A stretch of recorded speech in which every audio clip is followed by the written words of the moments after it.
comes AM.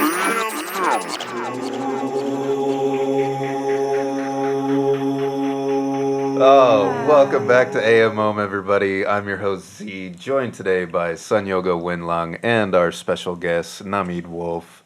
Hi. Local MC, poet, priestess. Thank you for joining us. So today, I had a really hard time finding myself this morning. Does that ever happen to you guys? Yeah. Did you find yourself though, is the question. Yes, like right when I hit the off-ramp coming here, I was like, oh, thank God, I found it before I meet up with the guys. Yeah. I relate completely. Yeah. Yeah. I feel like I'm still I might be hiding under the table down there. I'm somewhere. I'm here in the room. Yeah, But yeah. sometimes it's really hard to just land. Mm-hmm. Zach always says, thank yourself for showing up. Yeah. Yeah. You think that's something you feel or think more when you know that you're here, you've arrived? I think it's a matter of, I perceive that people hold expectations of how I need to show up. And if I can let go of those perceived expectations, then I can be at peace with who I actually am and how I show up, and it doesn't have to be any other way. You know what I mean? Totally. Which goes back to what we were talking about labels earlier. That as soon as you label something, that comes with expectations. Right. It's been definitely shunned. Your definition. The name. The word. There's just, oh yeah. No, Yeah, it's okay. Yeah. They've seen the show before. Yeah. They know what you do. It's I okay. know. Keep going, though. Yeah, keep Oh going. yeah, yeah. Okay, yeah. Oh yeah, yeah. Yeah. I'm smiling 'cause that it's was like trying to good. put water in a box, like trying to catch the wind with a net. There you go. A net Amen. with all those little holes. Have you ever tried to catch a net made of the wind with another net that you're holding as you try to find yourself on the off ramp on the way to the podcast? Yes. Yes. Nice. Yeah, it's funny that you just said holding water. Or I think you said holding water in a basket or something along those lines, because I just wrote a verse, and a part of it is it's like trying to contain water in a bird cage. You know, it's like this, no. Can we have a sneak peek of your verse? I don't even, Oh, okay. It's somewhere in my phone that is not in this room, but it's a song that I'm working on with James. So, For the album. Yeah. Cool. It starts out, I think the verse starts out who you going home with? God. Cross-check this thing. I'm on one. Until your eyes can't see the sun. I'm just carrying something like Yeah, that. cool. But I love the concept of who you going home with. God, Yeah. always. Or God, really? Who am I going home with? It's Nice. yeah, I always want to go home with God, whatever God is. That essence of deeper purpose and a larger holding than what any other person or people or anything can hold. Because the birdcage can't hold all of you. No. Because the hands, the car, even when your door's open, can't hold all of you. Someone can't take all of you home, but God can. Yeah. Because it's allowing. And the concept of God, I feel like people often get turned off by the word God, because we all have our stories behind that word. Yeah, But- I do. I just recently started using the word God. When I was young and I was getting into this, my thought was, I want to use the word God, but it seems nobody likes that word anymore. Whenever I use it, they kind of look at me like I'm weird, and it's like, why is that? Oh, well, it's because they don't like this religion aspect. So religion has taken this word that seems to be a good word and has tainted it for a lot of people. So I was kind of like, I'm just going to take that back and use it in my terms correctly for the right reasons. And when everybody tells me that, no, I'm talking about God, beyond what has happened to that word. It was cool before it got tainted, so I'm going to try to reclaim it for what it originally meant. And so that's why I never stopped using it. And I remember my first album, I went to play in Seattle one time, and this guy, Billy the Clown, we played with, really wild dude, and came up to me afterwards, and like, oh, I listened to your album.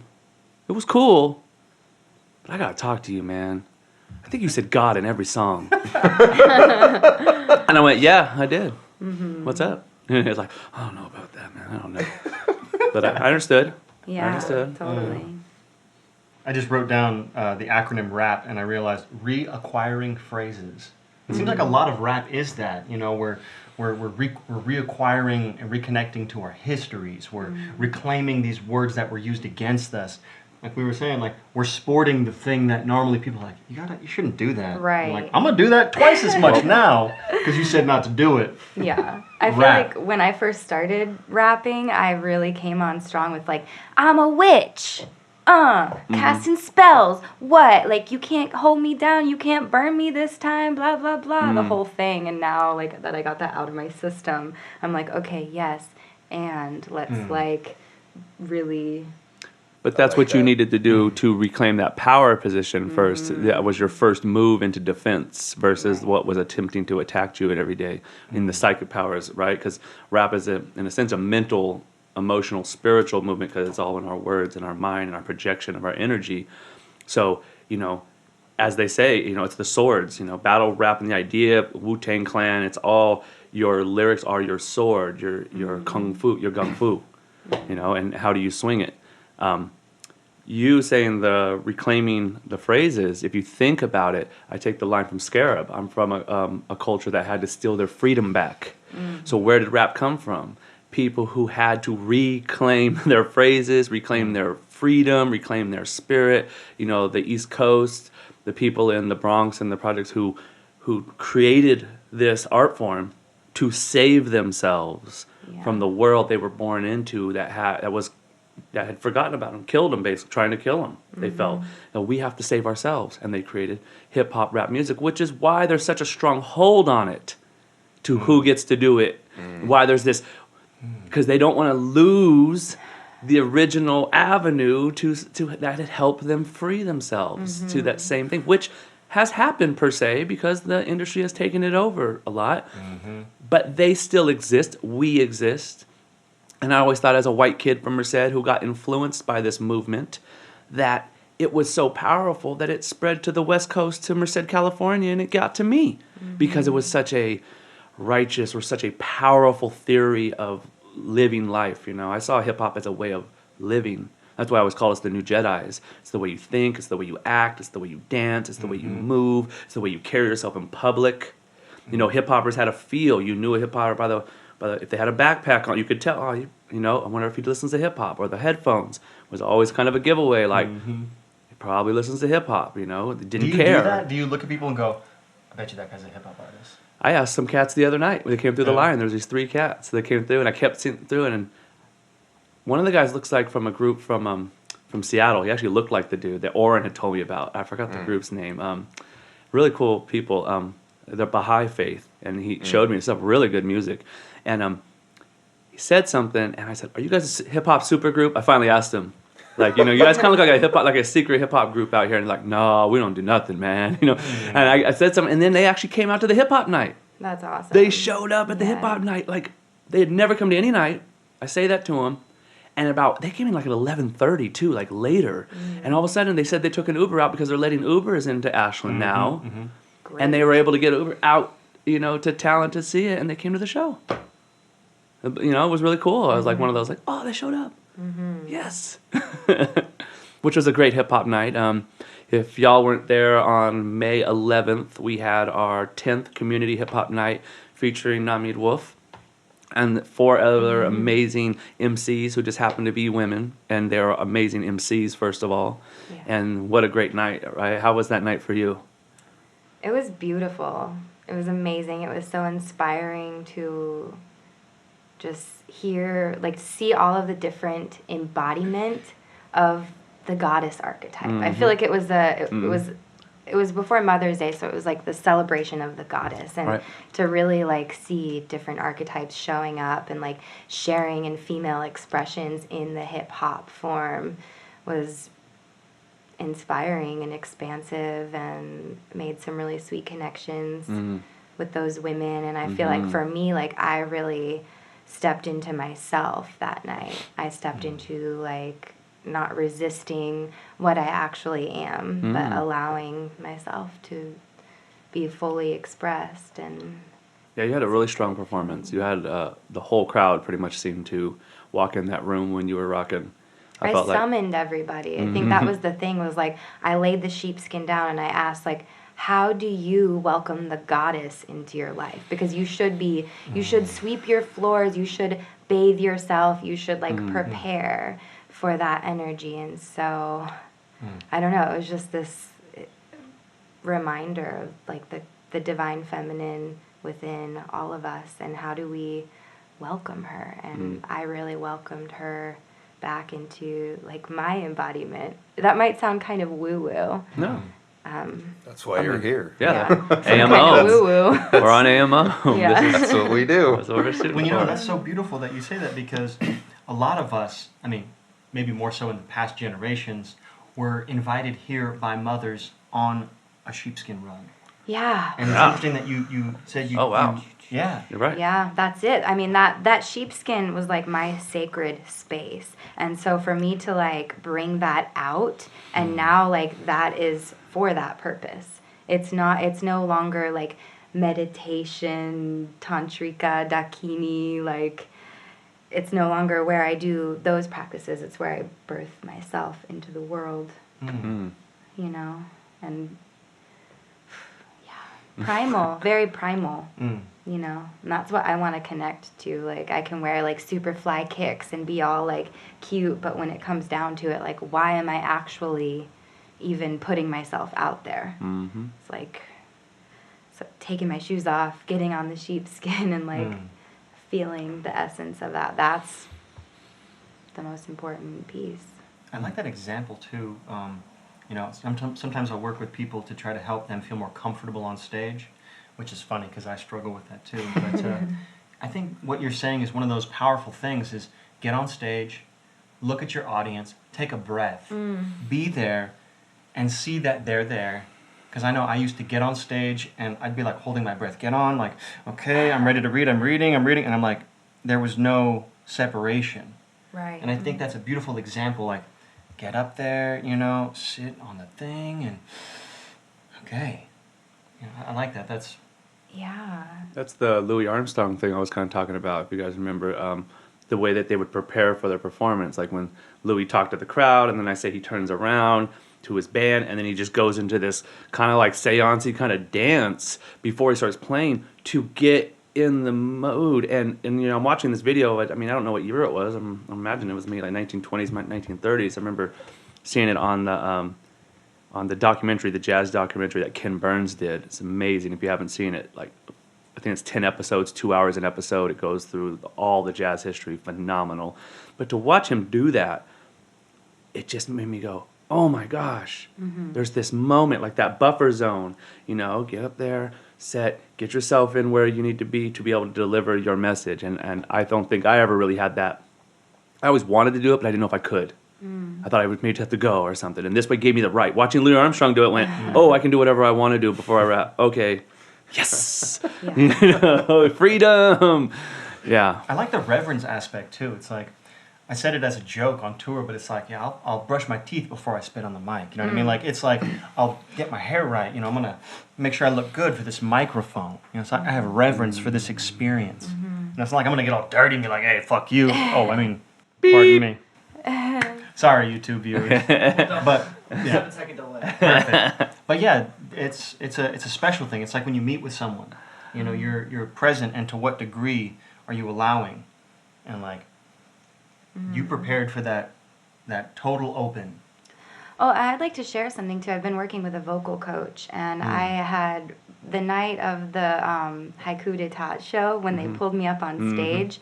I felt like an immense pressure to like deliver something really quick. That was like, it was a very masculine energy, and I got really nervous, and I didn't give myself time to like 1, 2, 3, connect, breathe, exhale, and unfold. And I went to my vocal coach and told him about that, and he actually offered me some really great tools that I used that night to like connect with the crowd to like imagine that I'm blanketing them in starlight, in like a warm blanket of like this divine embrace, and to say like they are safe with me. And it gives me goosebumps even just saying that, because I did that, and then therefore I felt safe with them and being in my full like open vulnerable strength, you know. And so it's like, yeah, just taking a moment to connect with the why and what is mine. Like, that's one thing with the ciphers and stuff. Sometimes the mic comes to you, and sometimes it's like, this isn't mine. It's not my time. And then when it's time for us to bring through what is ours to say, then it comes effortlessly. But to come from a centered place, a grounded place within ourselves. And I don't want to just like talk blah blah, and I feel like that's what I've been doing up until this point, because I really had to just get comfortable with using my own voice. Sure. Gift of Gab in a rap said, whoever feels it the most takes it the furthest, that moment. And that's coming from the guy who could serve the cipher 100 times without passing the mic. You know, when I heard people like him say, hey, you know, I could be in the cipher, but some 16-year-old kid from Wyoming, I could be in Wyoming, and though we think we're going to hold the cipher down, this kid walks in and just, it's his turn tonight. Like, who, you know, it's, you'd never know. And AC about the taking the time to set that preparing. I forgot the lines up to it, but the last two lines I really like. He goes, you bless the gods, and then you bless the mic. There's a statement. There's like two other lines before that. You do this, you bless the gods, and then you bless the mic. You know? And I always loved that. There is a process before that. You take that place, that master of ceremony. Remember, MC means to move the crowd, but it is master of the ceremony. So you are holding space for everyone at that moment. And the more we take it in that vein, what we're doing, the more that it actually becomes that, and you have that power, that effect, and that ability to affect people that way. You know, I love that too, because it's kind of like the physics of appreciation, like I've talked about, where, you know, you're giving out, but it's coming back on the sides. Is that, and it does feel like kind of like a feminine energy that I've also been learning to cultivate, which is not just when the mic comes to me, oh, it's mine, but to go, am I ready for it? Is it my turn? And to learn to go, it's not my turn. No matter how much I'm a fiend for the mic, I'm like, no. And I think when I learn to step back, I think it comes back when it's really my turn, and the right words come out when it's really my turn, and thus the right experiences come out when it's really my turn, you know. And I feel like those are powerful things that, like, you know, this whole podcast is about hip hop, it's about spirituality, it's about people, and I find that that's very true in all branches of life, that this is that martial arts of life that we're using with hip-hop. We're learning to do this with the hip-hop. We're learning to reclaim, you know, you can't, these are not the anchors you're looking for, giving me this nickname to hold me down. No, I'm going to own it. Yeah, go ahead, call me Chode. In middle school, that was my nickname. Oh. So I was like, I'm going to own it. You know what mine was? Dildo. And then I'm like, am I allowed? That doesn't even rhyme. My last name. But Chode reminds me of, like, Chode is, you know, like these, like, references to male body parts that, like, it's like, man, I don't like that. But, like, how do you, like, own it? Like, you want to, like, you want to call me Dildo? Because I'm fucking you all, you know? Okay. Sorry, I know I shouldn't talk it's like this. It's a feisty day. I'm going to get one of those, like, the Kermit the Frog meme picture with the teeth. I just want to have it here so every time I can just put it up. That's what I keep. It's like an auction. You know, we haven't yet gotten any emails from YouTube about our content. It's about time. Yeah, you got to push the edge. You're breaking our glass ceiling. Thank you. We probably need a few more viewers before they care that what we're doing. What are they doing? Who are they? No, don't worry about it. They ain't hurt nobody yet. No, you really need to concern yourself with these matters. I mean, if people really know what's good for them, they're gonna tune in. That's right. I know. That's why we're putting it out there for them to find it. You can't find it if it's not out there. Knowing what's good for you is catching on. Consciousness is catching on. I know. The con. You know, like when what was that? Lord of the Flies. They pass the conch. Mm-hmm. You know, I always think about that word, conch isness. Whoever's speaking is alive. The rest of us, when you start speaking, then you'll exist. I speak for therefore I am. I'm just obviously messing. You exist when you're not here, right? I mean, Do I we do. exist when we're not here? Are you having a Cartesian crisis right No, now? I'm just riffing. Cal Rifkin Jr. Cal Rifkin Jr. Hey, I know. Just having fun here. Yeah. Jazz and Mataz, rest in peace. Guru. Yeah. Cool. Yeah. Where do we Segue. go from here? I had something, but now all I can think of is how much I hate Rene Descartes. Who's that? That was his first name? He was a philosopher. I think therefore I am. Guy. Yeah, just the most narcissistic argument that any famous person's ever made. That he's the only one that exists, and everything else is a figment of his imagination. He actually had a student, a female student. She was a princess or a duchess somewhere, who would critique the shit out of him.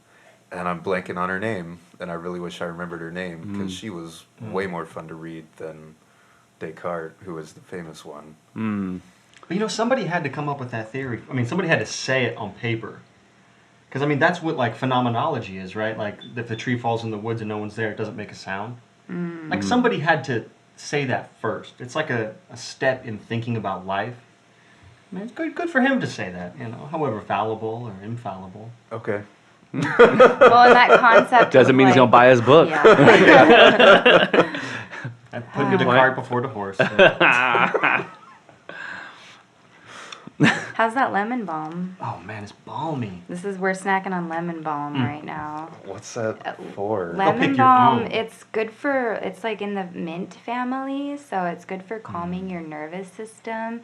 It helps if you make a tea before you go to bed, if children have a hard time going to bed. Yeah, this is definitely one of my plant allies. So I was really happy to see it here on the counter when I got here, because Ken and Bridget brought it. They always put it in their water and stuff. They have water bottles with it in there. And I drink. always put it in my water too. And it's my first time trying it, so just to let you guys know, it's pretty good. I offered everyone a bite of mine, but no one really took me on like me a little snacking leaf.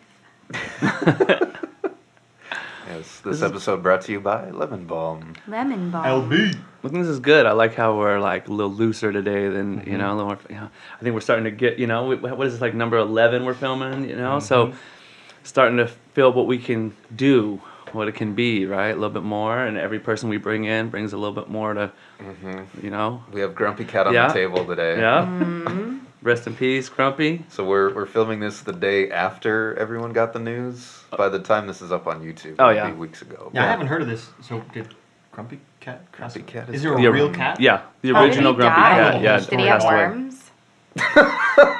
How did he die? I have no idea. Lifelong sadness. Yeah. Should have used cannabis. Yeah. Yeah, it helps. Yeah. This episode brought to you by cannabis. THC. TLC. For your I know body. my CBDs. Next time, won't you sing with me? Ding, ding, ding, ding, ding, ding, ding, ding, ding, ding, ding. Yeah. Yeah. Yo. Yo. I was just about to say. I know.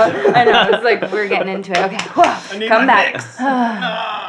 I know. Stay there. It's cool. It's your hour. It's the power hour. Do-do-do. That's so interesting. It's The your Empower Hour. Hour? Your Empower hour. Hour. Your hour. Hour. You're our guest. Be our guest. Our be gift. our guest. Pressed. So, okay, stop. Any Oh, more you we have to pay. One more word and we owe Disney. Oh, good call. Okay. Oh my god. I was gonna join in, so I'm glad. See, these are like the Freestyle all you want. Regulators. Mount up. Yeah. No happy birthday song either. That song's copyrighted. I got the Olive What's Garden that one on sound? lock. That It's a is jet airplane. the airplane. It's the fiery dragons in the sky that will swallow up the skies as they fly. You guys, I had a I'm really pretty sure it's an airplane. bad dream last night. It was You wanna share weird, it? and maybe I can just share it just to like set it free. I had this. Can I? May I? Please. Please. Please. I had a dream that I was like in a really nice swimming pool in like Beverly Hills with my son, and all of a sudden we started seeing all these like warplanes flying overhead, and I knew I had to like get out and grab him because a bomb was about to be dropped. Wow. And it was a really horrible feeling, and I thought about it when I was driving here today, and like why we have these dreams and how dreams are just strange in general. And we talk about oneness, and like we're really blessed to be where we are right now because that's a reality for some people. And I really try real hard to not fall in the hole of despair. But now that I'm on that topic, it's like, wow, I have dreams like this, and they kind of like hang out in my swampy subconscious, and then I just get to like sit with that feeling, because to me, I feel like the dream realm and the waking realm the line is very fine. I feel like we're living in a dream. So when I arrived this morning and I was like, okay, I got to shake off last night, it was like I was in a war with my child, like living that reality in Los Angeles in my dreams all night. So to like, how to process those things. And How did you process? I guess I am now, because it was just very recent. And just being with the feeling. There's definitely something to be said for holding on to things. Last night at work, my last 10 customers were driving me up the wall, and I pulled a muscle in my neck because I was just holding on to everything that they were saying to me. Yeah. So, good for you for talking about it and processing it. You have to feel your emotions sometimes, otherwise you'll hold them. I saw this meme that I thought was really funny, and it was like the reality of an artist, and one side was like, I'm so great, I'm so great, I'm so great, and the other side was like laying in bed, like curled up, and I totally resonate with that because I feel like, for the past 2 weeks I've been on this high, like I'm doing what I want, I'm following my bliss, I'm living my dreams, I'm fully expressed, I'm surrounded with people that are like epic reflections of what's happening inside of me, and then the crash sets in. And I kind of want to talk about that a little bit because I feel like that's a big part of the medicine that I carry in my music and in just who I am, how I walk in this world, is like processing and handling big emotions and not bottling them or feeling ashamed of them or letting them like eat away and give us like stiff necks and sore throats and stuff. Like you gotta feel things and move the energy. Move it around, right? That's what they're talking about. Move the energy, like get it flowing so it doesn't get stuck in your neck and you're like, or you're wherever. And that's why I did a headstand when I got here today, because I'm like, okay, like I'm feeling like some blockage. Definitely probably in my pineal gland, I would say, precisely is where it's at right now. So to be really deeply attuned, I wonder how everyone else experiences being in a human body in these times and reality, because I know It's different for everybody. Yeah. That's really why we're doing this podcast. We're trying to speak that, everyone's got their own message. Every time we bring a new guest in, it's a completely different show. Even though it's us three always, it's never the same. It shows how much one person can affect a whole situation with a different personality, with their own ways. And, my mom always said, I always love what she said, don't be the kind of person where people think they need to impress you, and don't be the kind of person where people think they need to dumb down around you. Try to be neutral where people can be who they want to be, allow them to be that, and they will be themselves. They will be allowed, and that feeling will allow them to be, she thought, happy, and a true happiness. They'll actually, I can be myself. I can actually say what I want, and I don't have to, change myself. And she thought that would be a huge healing for a lot of people if you could create a space for people to feel that way. And so I think that's what I've always attempted to do through my music or throwing shows and how I am just as a person, just trying to let people feel what they really are. You want to do this and that, go ahead. You know, that's why I try to be super tolerant with even very eccentric attitudes. You know, hanging out with quote unquote displaced or homeless people, you know, sitting down on a bench and talking to them for 3 hours, no matter if they're like yelling at somebody I can't see to the right over here. Not, you know, when someone walks by and they're like, "What are you doing?" And you're like, that's what they're doing. That's okay. What's it bother me? Why can't I just accept that that's what they're doing? You know, why don't let them be them? It reminds me of the Venn diagram. You know, like one of the things about our logo is that together we overlap and make a third. And I love that, experiencing other people, because it shows us, you know, we're not only changing the color in the Vesica Pisces in the middle, but we're being influenced. We're seeing who we are by seeing how we relate to them. And that's definitely, I think that's really powerful. 'Cause I think there's only so much you can know yourself by yourself. Yeah. Sure. Like that Khalil Gibran saying where two guys were walking and they both looked up at the cave and said, "Oh, there's a guy who lives up there and all he wants is God." And the other guy's like, "Oh, he's not going to find it there. He's going to find it in the town with the birth ceremonies, the death ceremonies, the bread making." And I liken that to some lines in the Invisible Third album where I was talking about the ripples and emotional echolocating. And I can know me by saying things to you, but unless I see you give it back to me, unless that ripple comes back, I know more of my shape when it comes back. Oy, emotional echolocating. That is something that I am so familiar with, and I've never had words to wrap around it. Thank you. Thank Words to rap. Words to wrap around it. Rappers, W-R. You know what's interesting is in my dream last night, when you just brought it up, I had a really interesting emotional echolocating situation that I didn't remember until you just said that. And I was thinking, was I awake when that happened, or was that a dream? It was my dream. I was doing something. I almost felt like I was playing. It was like a drumstick. All I can think right now is like a drumstick when you hit on the thing and it bounces. You know, it was like this. Something was happening, and I was feeling this. Bah, bah, bah, bah, bah, bah, bah. And then I was doing this, and it was like, da, da, da, and I was feeling. It was really black around me. I couldn't see anything, but these sounds were doing that to where I could figure out where I was going, where I was supposed to go by like sending that out, trying to figure out which direction to go by those sounds. It's like I was hitting drum pads, and they were like sending out these things. I was like, is it that way? Is it that way?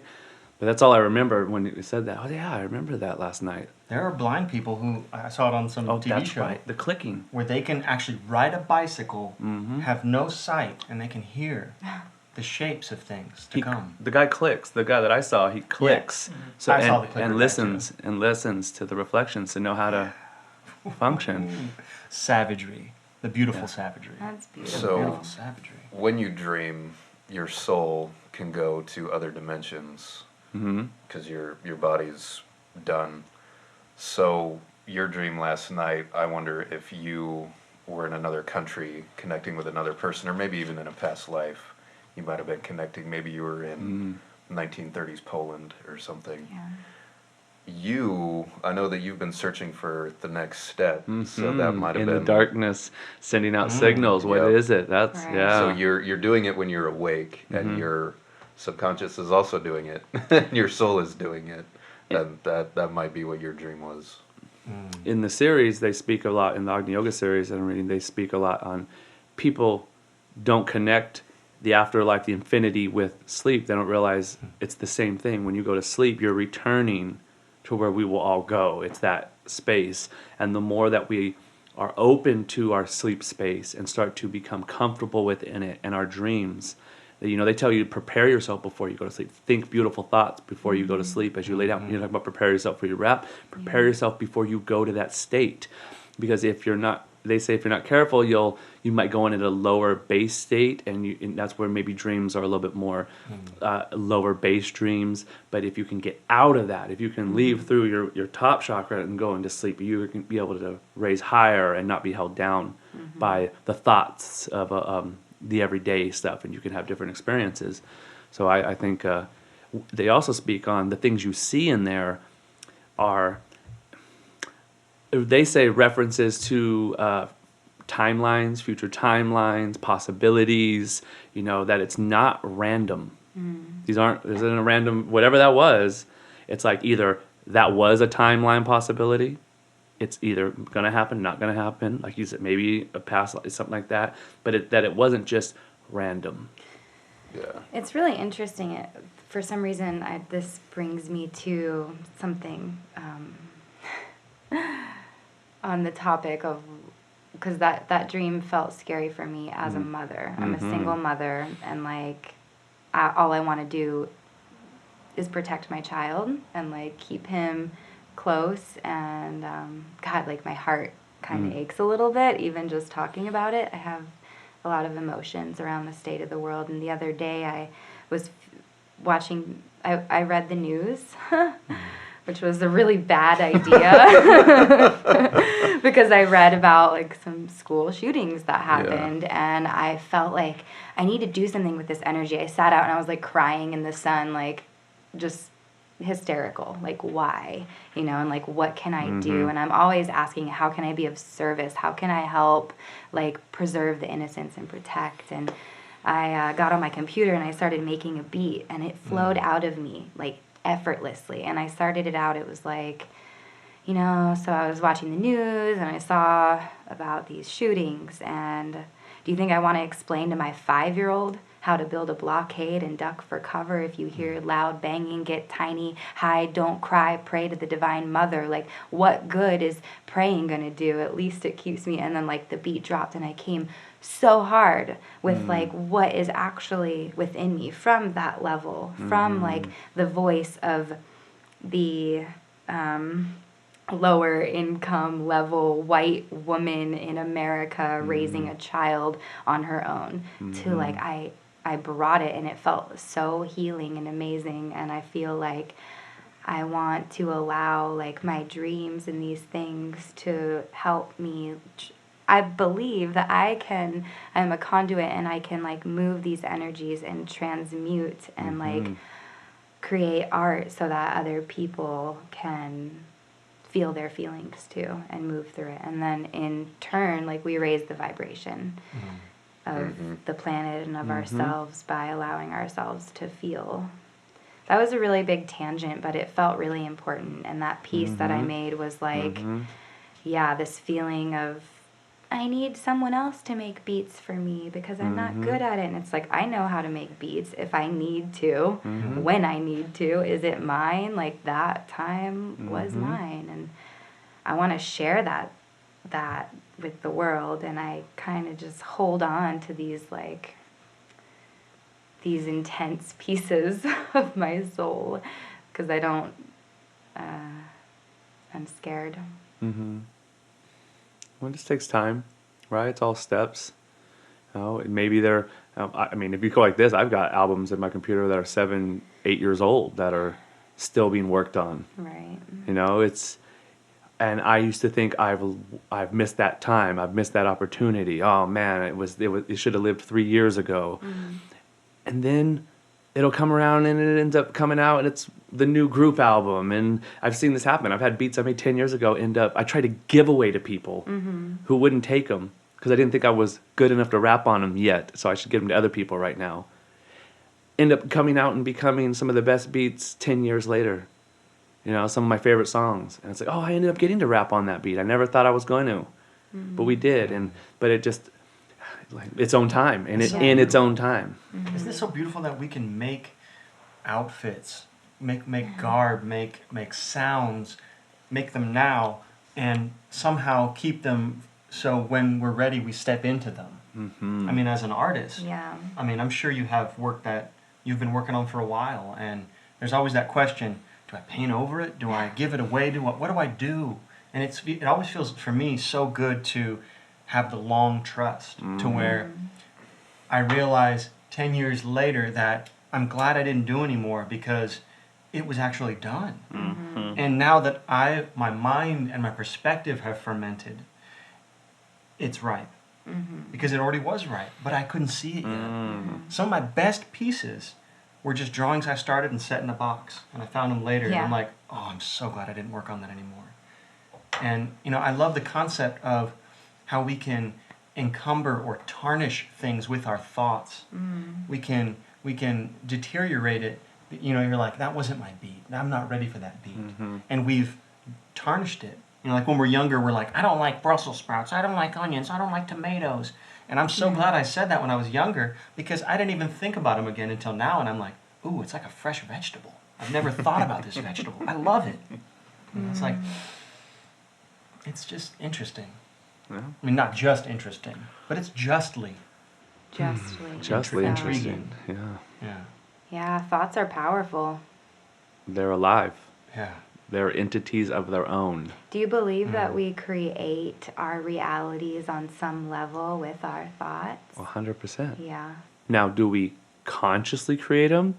Or are things happening around you because you don't realize you're sending thoughts out when you don't even realize you're sending thoughts out? Both are true. And- I heard a statistic that on average you have 5 conscious thoughts per minute and 43 subconscious thoughts per minute. There you go. So out of That's those 43, are they your friends? Yeah. Or are they your saboteur with some of those thoughts? What are those thoughts? So the whole idea of meditation and cleansing and therapy and these things is to finding out, I'm thinking that, I'm putting that out, and I didn't even know it. And people are picking up on that vibe. Who knows what you're sending to people? Our thoughts are as powerful as it gets. Yeah. So this is our time. This is why we're having these conversations, to learn to realize our thoughts and our emotions are the exact same thing. You're talking about the feeling. Were you thinking it or were you feeling it? But it's like the thought manifests in the body and they happen simultaneously. They say we made our body our subconscious. They're saying the emotional body is actually we've created our physical body to become the emotional body, which is why it all lives in here. This is why things come up in your body if you're not handling your emotions properly. And so the more we master our bodies through hatha yoga or other movements and discipline yourself, you'll be able to feel it, and be able to begin to master this vehicle we've been given. And then what experience do you have? But we have to do that work to figure out what comes next. What always amazes me is our body contains a lot of iron, and our blood is pumping through our systems, and our brain and our gut, there are these almost electromagnetic types internal CERN power super colliders where we're sending these thoughts and these feelings in our guts and our brains, and it's creating an energetic movement.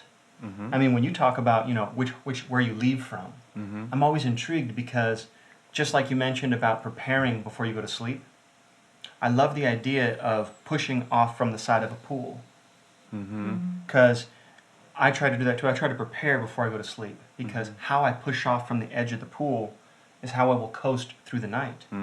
And I mean, there's a term called putting your English on something, which is a spin.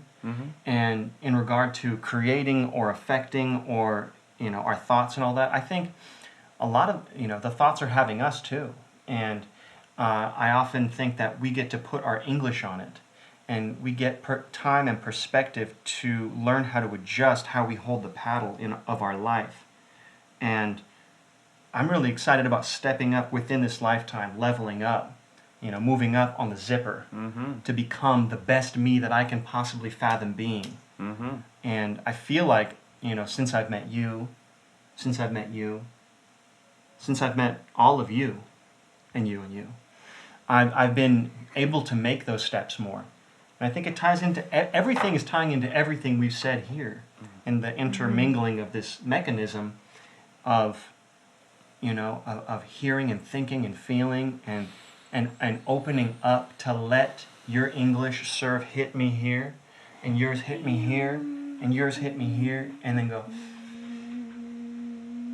that little beautiful wah, wah, wah, wah. I'm just feeling your sound effects of emotional echolocation. That's such a thing. It is. Whew.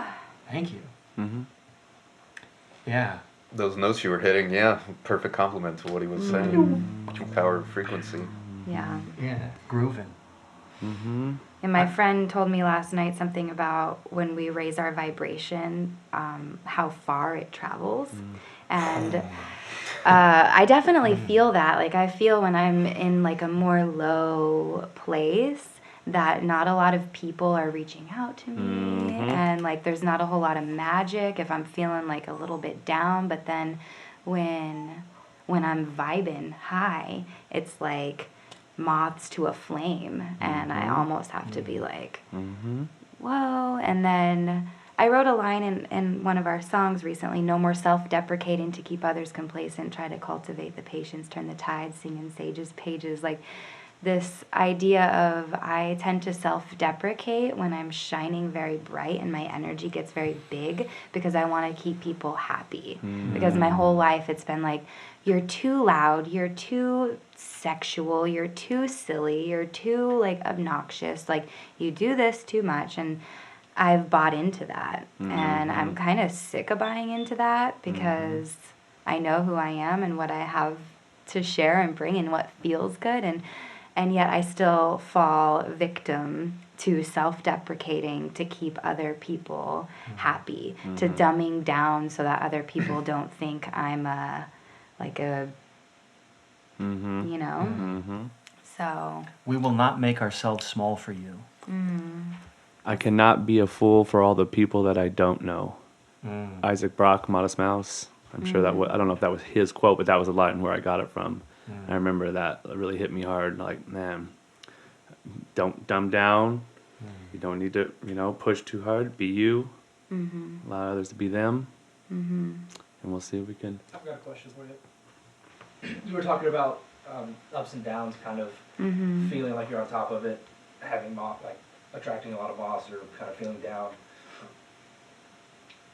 Do you feel high when you have people kind of coming to you, or like is it like switching the causality between the two? I think that, like, I think that what happens is I feel high on my own because I do my own work within myself, like yoga practice, meditation, I'm eating well and putting good things in my body and, like, doing everything that I need to take care of myself. And then I think that is attractive to people on an energetic level outside of me. So then they want to, like, get the yummy juiciness. And then I'm like, I have plenty to give. And then I give a lot of it. And then I Get depleted. And I you get have depleted to, and I have to recharge and I hide away. And then it's like I don't necessarily always communicate with people in my life at that point. It's like I shine, and then I hide, just like the moon. I feel like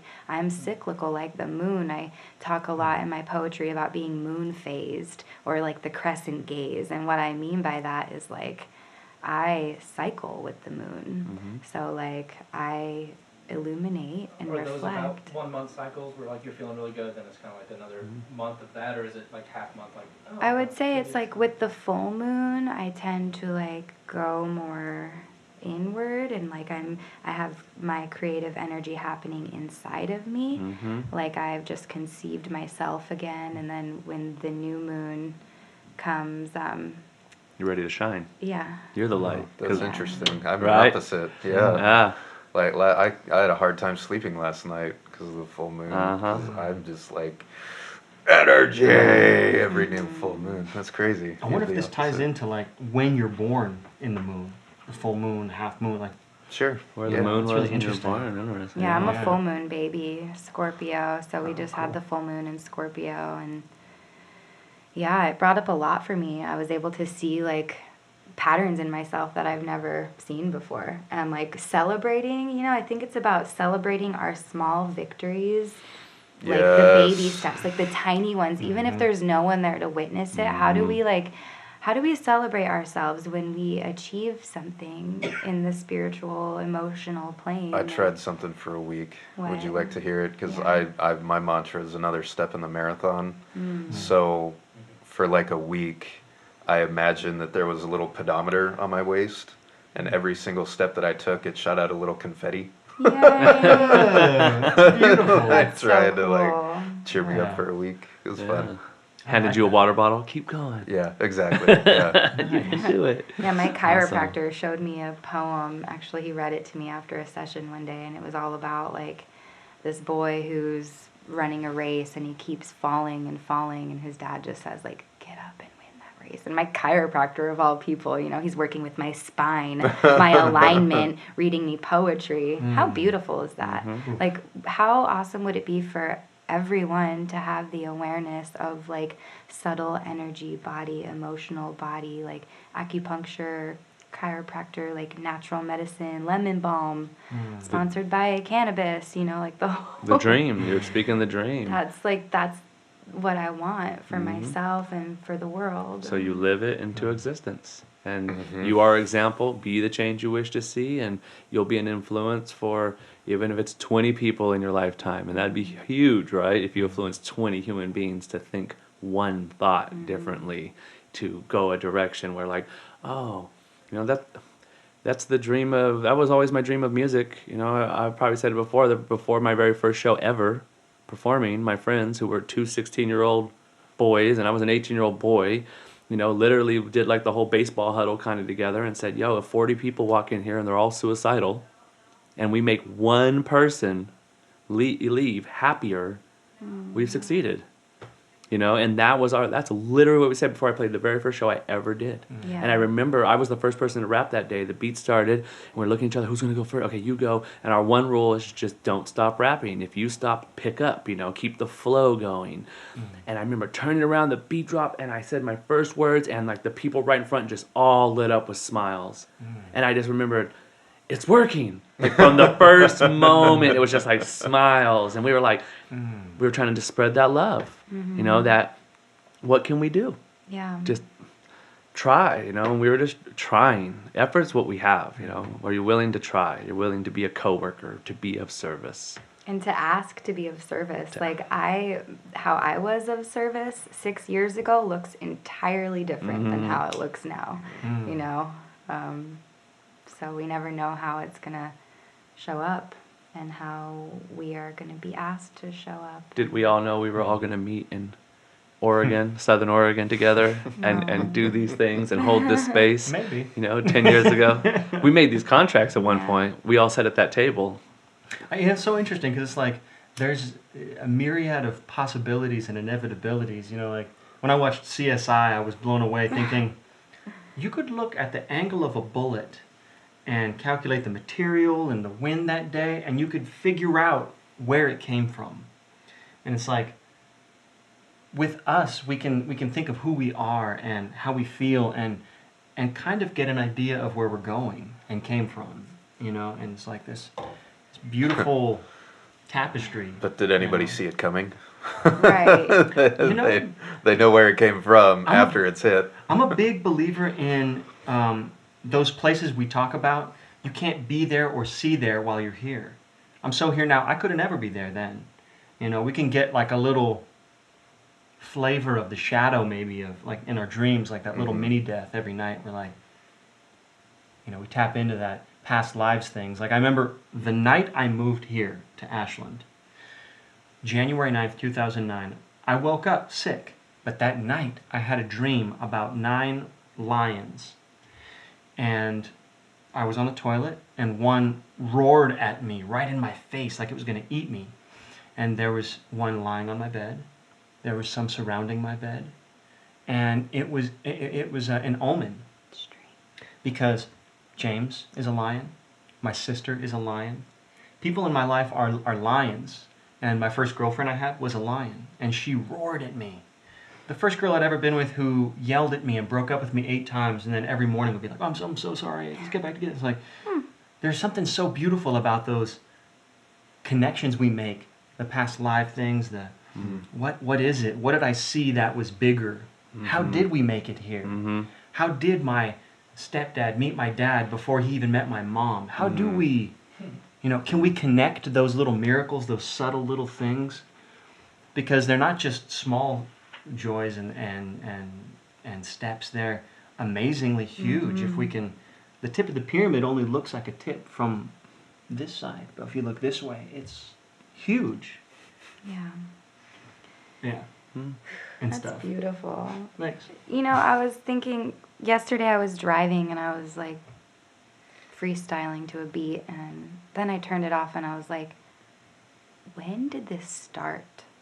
Like, because I feel like something, this hip hop wave expression, like took over me.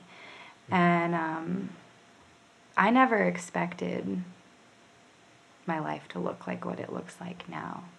You know, like 6 years ago, I was going to be a midwife. I was into herbalism. I was for sure going to like be like perfect Waldorf mom, growing all my own food and making lots of babies and helping deliver babies. And now I'm doing this. And it's been an interesting process. About 2 years ago, I started to feel like there was something happening in my throat.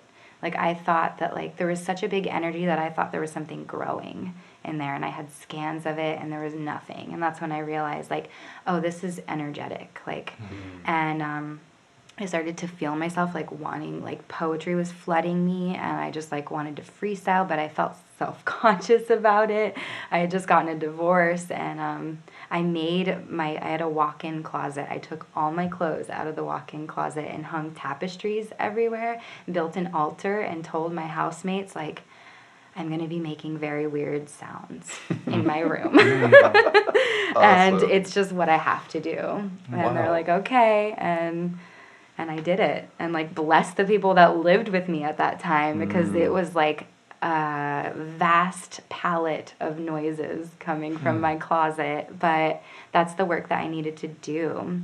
And prior to that, I had a dream before I even knew about chakras or like energy. When I was about 18, I was having these dreams where there was like this like rope thing stuck between like my sinus cavity, between my nose and my throat, and I'm like pulling it out, and it's like and it's like the most horrible feeling. And then eventually I got it out after like having these dreams for weeks, and my friend and I sat down, and there was like this big onion looking thing, and we cut open the thing, and there was a glowing blue lotus, and like it came from my throat. And so that dream stuck with me, and I feel like sometimes our paths lead us and we just have to follow it. And I have no idea where my music and my inspiration and my passion is pulling me right now, but it's pulling me. And I have no expectation but to like completely surrender to it and be of service to like to my life force right now. You know, the rope thing's a real thing. If you look in India, they have the rope where they'll put it in their nose, through their throat, and they pull, and they'll actually just pull and clean out their nostrils so they Really? can breathe. Oh, that's real. So you're like, you might have just dreamed of, again, a past life or something that you've done before to clean out this so you could breathe correctly, because they want complete breath control. Oh, you watch I'm just flossing, Mom. Hang on. Right? you watch the video of the Kumbh Mela. I think it's called the Kumbh Mela. It happens every 12 years in India at a festival where everyone comes to where the three rivers meet, and they bathe at a certain time that's very sacred. And you watch that, and it's like all the yogis show up to this place doing everything you can imagine, and there'll just be dudes just flossing through their nose, pulling the rope through, and I've seen that before. Wow, that's amazing. Yeah. To peel back the onion, the blue, so the throat chakra is a blue Yeah, color. You peel it opening. back, boom, there it is. And it was this glowing blue lotus, and we were Yeah. both just like kind of like at that time in the dream, it was like, okay, Uh-huh. I don't know what to do with it. And then I'm just like, okay, ding. You knew exactly what to then- do with it. Yeah, and but you it did takes time. Become a star dancer. Star dancer. That's what my name means, star dancer. Namid. Yeah. James knows my real name. It's a, You do? it's the Yeah. perfect. Are we in a Rumpelstiltskin And I saw you moment right before now? you were Namid. You I saw you did. like 8 years ago. I saw that you described. I met you back then. Yeah, I on our remember show. meeting you and being like, I had my little baby on the front Mhm. pack, and I was like, I want to be his friend. And you were one of the first people I saw here Yeah. at the Push Art Gallery. Yep. Yeah, that was. Yeah. Let's just say she has the name that when you go to Wikipedia and you look when you'll go in the future and look up Namid Wolf, she has the perfect name that'll be like something something, aka better known by her rap name Namid Wolf. It's perfect name. I'm trying not to think You're it just for funny. any psychic viewers. I know. I didn't know Wolf was your rap name. I thought that was just your name. No. Oh, crazy. I have a whole other name. Oh. Uh-huh. Well, we don't have to get into it. She's flinching on saying it. Yeah. That's cool. I'll say it. No. Oh. Oh, God. So real my name. Moment of real silence. name, my birth name that my parents gave me is Courtney Dillon. That was a lot of build-up for Courtney Dillon. Doesn't it sound like the right Thanks name? for sharing that, Namid. Courtney Dillon, Yeah. aka better known as a rap name, Namid Wolf. Courtney Dillon sounds like I hate that name. It has so many like people always called me like dildo and stuff like Oh, that. that's That's where what I it was came saying. from. I was like, not You me, know, Wolf, and now I'm like, dildo? now I just want to be like, you all love dildos now, so. You know you do. You Not know, you, Trip. I mean, unless the camera, you, wherever you are. Yeah. So really, they were just paying me compliments. Yes. Yeah. They were ahead of their time. Yeah. Good for them. Was that a pun intended? Ahead Ahead. of their No. time? Yeah. Sorry, my mind's racing. I'm like, Whoa. yeah. I'm getting shafted by your wordplay again. check. Oh, Master of the universe. Only you can take a bite out of forest fires. Okay. Mixing it up. Let's end it on a silly note. Silly note, silly note. Can I say hi to the grumpy cat then? If we're gonna end it on a silly Yes. note. All right. Oh, give Grumpy Cat a hug. Grumpy's You're not grumpiness actually brought many grumpy. people happiness. People just How think of ironic. Grumpy. Grumpy Cat, you're on He's the like this internet, poor which little means you're face. immortal. His cute little Forever. Oh, we're still filming. I totally forgot. Namid, before we sign off, can anybody find your music or your poetry online? I would say the best place to find me right now is on Instagram. Instagram. So just type in Namid Wolf, NamidWolf,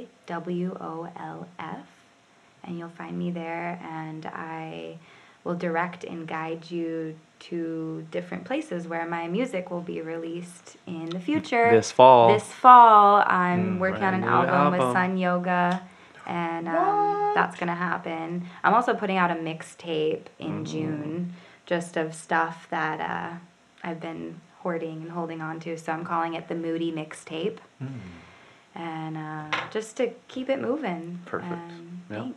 Thank you for having me. Of course. Yeah, thank you This for being Our here. was pleasure. So sweet. Thank you at Trip the Photo Guy from Variance Media, once again, filming and editing everything we do. Thanks, Trish. Big shout outs to Kara, Mama Sunshine, watching the children so that we could do this too. Presence here. Community. Community. You know, we got it takes a village. Yep. So it felt really nice to show up here this morning, and To see the community here. yeah. Thank you. Thank you, Z. Thank you, Z. Thank you. Fade to black.